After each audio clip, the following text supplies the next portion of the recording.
Most tyrants we know weren't born monsters. But at some point, they began to torture, to suspect, to kill, and people obeyed them, barely daring to breathe. Those who watched said, "He was mad, just a madman." Was that really true? In 81 AD, Domitian became Roman emperor after his brother's death. He was honest, frugal, and despised corrupt aristocrats. So he spoke of justice, demanded order, and began reforms. But there was a problem. The aristocrats hated him because he shook their power, forbade their banquets, and rejected their flattery. He began to suspect, no matter what I do, they will hate me. So, gradually, he started using the sword instead of words. Domitian created a secret police to investigate who mocked him and even executed poets by analyzing their verses. The historian Suetonius wrote, "He was at first an emperor for all, but in the end, he became an emperor who made everyone his enemy to protect himself." I don't simply say this story means the tyrant went mad. Domitian was an emperor who reacted to betrayal, not delusion. He was clearly wrong. But the reason he became that way wasn't due to his own malice, but to the entire societal structure that constantly loathed, suspected, and mocked him.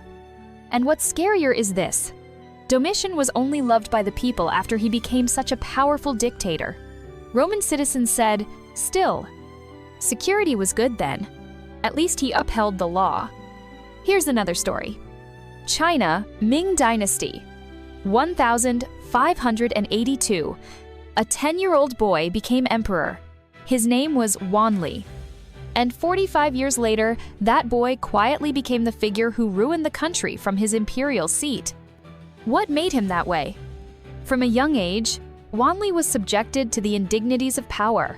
His loyal retainers were purged, the woman he loved was deposed, and the crown prince he intended to appoint never became emperor.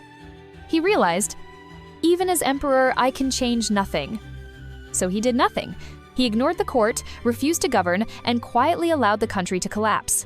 For over 20 years, he never once appeared in court. At first, people were enraged, but gradually they got used to it. Corruption became daily life, and the people struggled to sustain the country themselves. And eventually, the Ming Dynasty fell. It was a collapse brought on by a leader's lethargy. Tyrants sometimes bloody their hands, like Domitian, and other times they simply wash their hands of it, like Wanli. A tyrant isn't just an individual problem. He is a ghost created by his era, and in that era, you and I exist too.